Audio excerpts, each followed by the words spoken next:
This week on Take a Look, world leaders lose their minds. How are you alive? I just kept calm and carried on.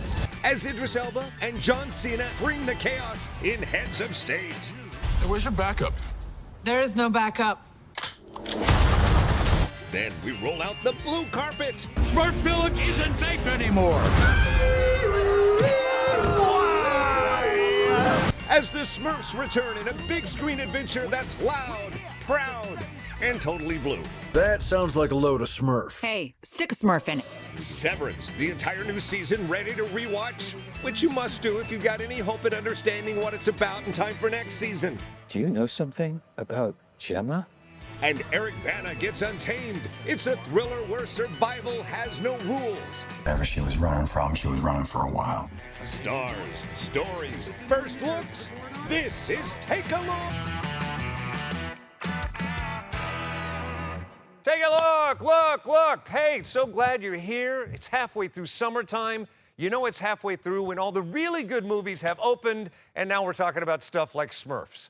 Wait, not to clown on Smurfs, not that there's anything wrong with that, not that there's anything wrong with talking about Severance that's been out for 3 months, but we are dragging until the other good stuff. Hey, look, it's Kelly Savannah Deaton. Hi, guys. Oh, so all the stuff that we did talk about, what are you most excited about? Probably Heads of State. You know, Exactly. my John Cena and Idris Elba love affair. Love those guys. Do you know why I'm dragging it out right now? Why? I mean, granted, it's almost a month old, but because when the early Superman reviews came out, some of them were bad and said Heads of State's actually better. Oh, well, I mean, it is hilarious. We really see that 80s, 90s buddy comedy film kind of trope bringing back in with these two, and you can tell they loved making it. So that And the action is strong. And to go back to Superman, John Cena has a little cameo in that. Bringing it full circle, Mark. I love it. Anyway, back to this. I talked to them about what they were in it for. Take a look.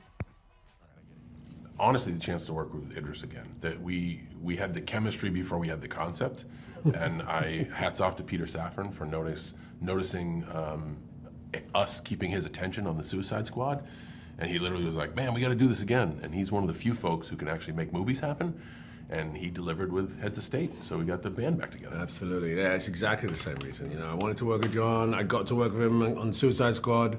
Then we got to do it again. We have a film that is, you know, fun, entertaining, really well shot, really great visionary, and some characters that I think and hopefully we can do again and again. So yeah. 24 hours ago, somebody shot down Air Force One over unfriendly territory. And these two made it out. Now, they'll embark on a breathtaking adventure. The Duros is tough for guys like you. Guys like me. Guys like you, you know, Jim Strong. As opposed to? Strong. You want to see Jim Strong? I'll rip a tree out of the ground and beat you to death with it, huh? Go on then, rip that tree out and beat me to death with it. So I thought, pick the biggest tree. yeah, no, my guy is a grumpy politician that's run a country for a long time and hates his job, but that's nothing like me. I love my job. And I would say that Sam actually has a good heart. He's just, you know, a little, what's the word? You know, he's a little jaded. He's a jaded guy. And Will Derringer is an ignorant optimist, and that is me on the bullseye. So I'm okay with that. Less of the ignorant though, bro. No, I'm okay with that. I'm all right not knowing anything. Asking questions, man. He knows a lot about a lot. Now they're on the run and need to keep their heads down. Yankees? No. Canadians. Why'd you say Canadians? Everybody loves Americans. Americans love Americans. Today we're Canadians, trust me. I think action comedy walks that fine line of taking a moment to realize this is ridiculous, but at the same time, oh, we got to get back to the thing that's really important that we have to solve. Yeah. And what this movie does is it gives us a lot of those moments to breathe, but because we have a ticking clock element and a lot of stuff can go wrong, we consistently have to push forward. And I think that's we never forget the stakes, and that's why it's a really good action comedy. Yeah, I think the film knows it's, you know, has that real ridiculous large scale to it, but we believe it is happening to us, and that's really important for the audience to go along with these guys. Like, we're not for a moment, even though it's larger than life, do we think we're not in a movie. We're in a movie, and this is really happening to me and him. The world thinks I look cool with a gun in my hand. Oh, shit. Kind of just stepped back into the shoes that we left in the Suicide Squad of like, okay, these are the character personalities, let's make them abrasive, and the script dictated that. I'd say a lot of it was on the page, man. I think the writing was bespoke to the dynamic that we had. Yeah. It was so we didn't have to improvise. We did, or I tried, and you know, that would just make our day less, you know, it would just make it fun. Absolutely did. But some of it makes it, some of it didn't.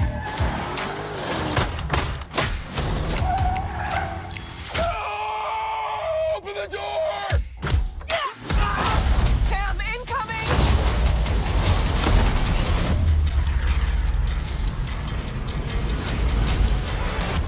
How are you alive? I just kept calm and carried on. Kept calm and carried on. I love the action in this movie. I do, and the comedy action, you can't get a better combination, right? And we see John Cena lean into physical humor. Yeah. You don't really see that normally. And Idris Elba, you barely see in comedy movies. Right. So it was amazing to see them in this new age buddy cop, or I mean, buddy political film. True. You see John Cena lean into physicality, That's just not true. physical comedy as much. Well, that's true. He's definitely a physical being. He's gym strong. Did that interview make you want to bulk up a little bit? I think I missed the window on that. Like, why bother at this point? Although this suit's got room, I could grow into it. There you go. Be gym strong like the movie. Yeah, exactly. What I loved about it, like he said, they jumped right back into their roles from Suicide Squad. If you liked their interplay in that, they pretty much are the same characters flipped into this story. I agree. And like I said, they have so much fun making this, and they really love working with each other. And when that translates on screen, it's chef's kiss. Exactly. So I say see it on the biggest screen possible. Agreed. However, now available on Prime as well if you want to sit at home. All right, on the big screens, let's go blue. I don't mean your style of comedy, Kelly Savannah Deaton. I mean the Smurfs are back on the big screen. Rihanna as Smurfette? Yes, sign me up. We will talk with them next.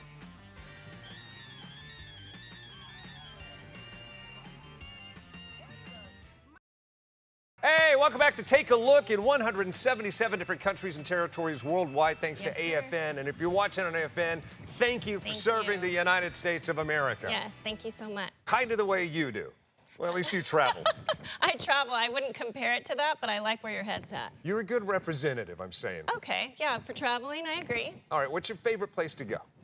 Ooh, probably Bali, Indonesia. I was hoping you were going to say Smurfville.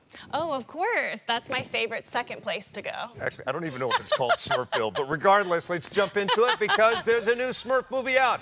This is the movie you didn't know you needed, I'm guessing. And people are so excited. You know why?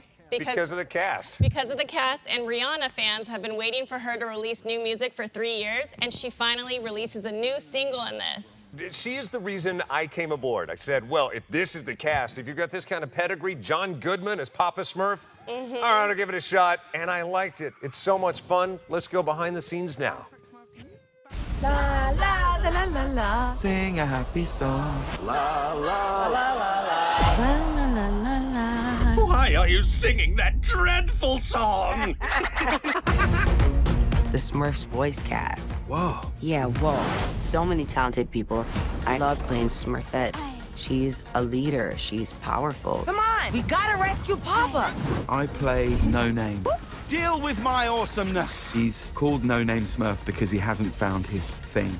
You don't get a name until you earn it. I'm playing Ken, the brother of Papa Smurf, played by none other than John Goodman. You couldn't cast a better Papa Smurf. Smurf Village isn't safe. No! Every Smurf's so unique. We're the International Neighborhood Watch Smurfs. He's going out! Joel is Razamel's assistant, who is a maniacal lunatic. Shall I send your brother? Gargamel. It's got all of these really fun new characters. I play Mama Poots. When Papa Smurf gets captured, she's the go-to mama to get him out. Looks like you yahoos could use a lift. Entire cast is pretty incredible. Cha-cha-cha! They've put together a team of all-stars. Looks like everyone took care of business.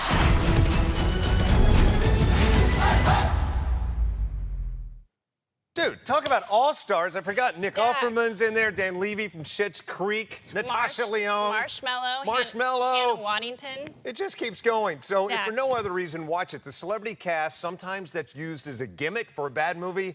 This is a great cast that makes a good script even better. It definitely enhances the film, and I think this is a perfect summer movie for families that want fun, adventure, and air conditioning. If nothing else, air conditioning, popcorn, and some sugar for the kids, which is just what the doctor ordered. Of course. All right, so Smurfs in theaters. See it on a big screen. That's what I always say. All right, coming up next, switching gears back to your own air conditioning in the small screen. Severance, Season 2, now out there, getting your appetite wet for Season 3. Now that the entire season is out, we'll digest it, talk about it with its stars next.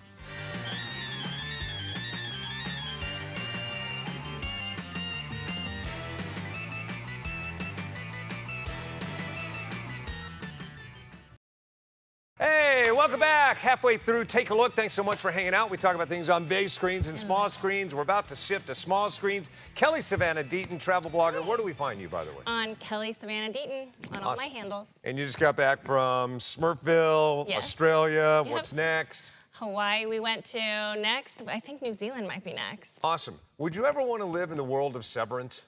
No. Why? Because you sever half your life. Don't you need all that to be a complete person? I guess not in the show. Maybe, that's true. I also never want to live in a place where you describe the this or that as innies or outies. Yeah, that doesn't sound too... takes me to a bad place. Me too, yeah. All right. But if you watch Severance, you know what I'm talking about with the innies and the outies. Yep. In this supposed psycho thriller universe, you have two lives. Your work life, which is the innie, and the outer life, which is your real life. With the family and the relationships and everything. But they're totally separate. You have no memory of each. And then something happens along the way that in Season 2, I don't want to ruin it for you, but it drops your jaw. It does. My jaw was on the floor. And okay. We've expanded the character of his wife that was supposedly dead, but she's not.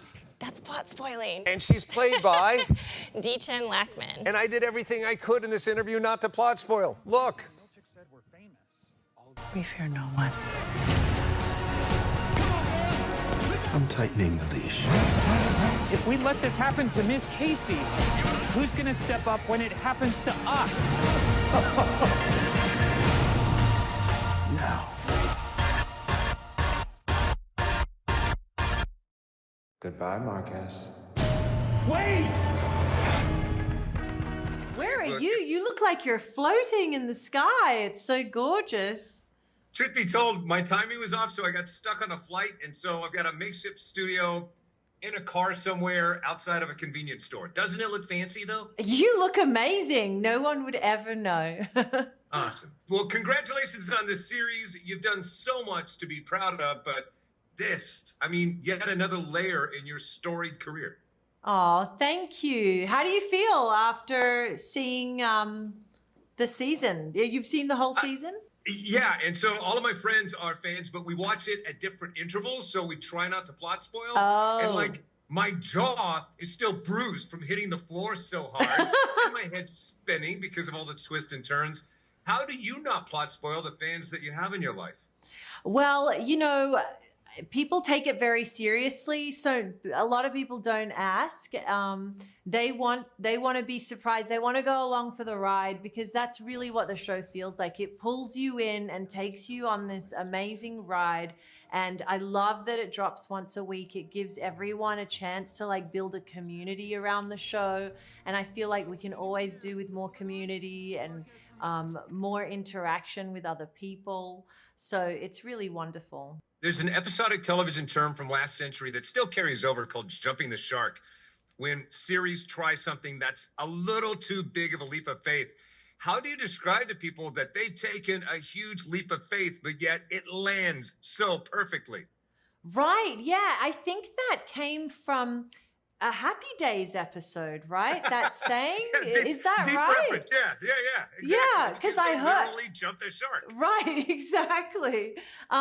No, we have such an incredibly talented team of people working on this show. I mean, I couldn't dream up of a better one, honestly. I feel so lucky and spoiled to work with the extraordinary people I've had the opportunity to work with. And it's so rewarding to have the fans create such extraordinary art and clips and, you know, even just hypothesizing about what's going to happen next. It's really created like this Severance movement. I think everyone's going to be lost for a few weeks after this finale. Hey, I love the way you call it a movement. I think there'll be college courses on dissecting this show. Yeah, potentially. Watch this season, Severance, because... It's amazing, and you will not regret it. And you'll have lots of things you can't tell your friends. Yeah, you won't be able to stop watching it. Good point. Well, lovely to talk to you. I can't wait for all of my young millennial and Gen Z producers and staff start Googling Happy Days. What is this Happy Days thing we're talking about? It's true. As I look around the room, jaws dropping, crickets chirping, going, what are you talking about? Mark, are you serious? With all the crazy things that happen in this series, psychological thriller, sci-fi, you bring up Happy Days? I just said jump in the shark, because what happens at the end, and again, we don't want to plot spoil, she's the one who she got it. She referenced Happy Days. Okay. Made me feel not quite so old. Okay, 1975. All right, so I love season 2. I'll tell you why I got into the series. It's going to make me sound so incredibly self-absorbed and narcissistic. Oh, love it. Bring it. The reason I wanted to watch this, my phone started blowing up after the first episode, because at his desk, Mark's desk, the character's name is Mark S. in the movie, there's a plaque that says Mark S. Allentown. And everyone's going, why? My DMs are going, why? Is that you? Did you lend that prop? What does it mean? And I've done deep research. Evidently, his character won some award in Allentown, and his character's name is Mark S., so it says Mark S. Allentown. I'm just saying, if I can lift a prop from this series, I want that. I like it. Anyway, how about you? What made you want to watch this season? The trailer. Oh my gosh, the trailer was so crazy. There should be like an Emmy Award for best trailer. Just the trailer, yes. And, oh, go ahead. No, you go ahead. No, you go ahead. No, I want to interrupt you again. No, but I was just wondering. What are you going to say? Deechen Lackman, too. It's so crazy. Her character alone, she's so robotic and so emotionless, yet she elicits kind of empathy and all this stuff, like warmth somehow, but she's so robotic. That's a powerful line to walk, and she does it so well because she studied flat affect behavior, which is pretty much found in dissociative disorders and trauma disorders, making people just completely robotic. She studied that. She got into the character, studied it, and had to become a robot for this. I became deeply insensitive and robotic just listening to that. All right, coming up next, another movie for you to watch. If you like action, adventure, traveling, if ever you've thought of being reclusive, maybe this is going to be the movie for you. Eric Bana, the worst Hulk ever, joins us next.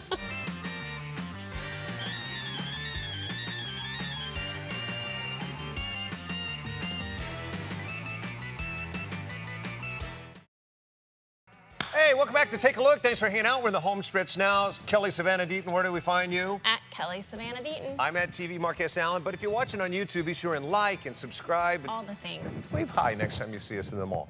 All right, so on this final stretch, let's talk about Untamed. Yes, Eric Bana. He's my favorite. Yeah, this is a Netflix original, and I've got to say, this is one of the better Netflix originals. I agree. There's nothing better than a wilderness crime drama with Eric Bana and the one and only Alan Grant, played by Sam Neill. Yeah, in this as a mentor. But it's a great movie. Mystery, murder, the wild, everything. It has everything you'd want in a 6-episode series. And what I love about it, it's shot practically, so not a lot of CG like you're getting in most summer films, and Eric Bana's doing his own stunts. He seemed exhausted when I talked to him, but we talked. Take a look. Simulating this guy's experience, what was the roughest part? All of it was fantastic. I mean, being out in the mountains and being out in nature for the whole show was, honestly part of the draw card for me. Like, I love a murder mystery, I love a thriller, but the idea that we'd get to transport the audience into such an epic location and that they would experience a national park and actually feel like they're in Yosemite or somewhere similar for the entirety of the season was a big draw card.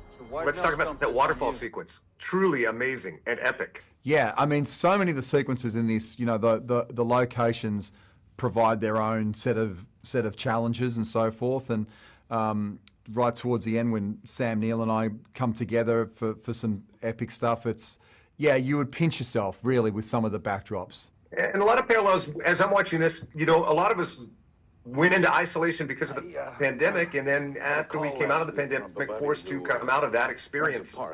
Did you relate to any of this guy's experience, your character?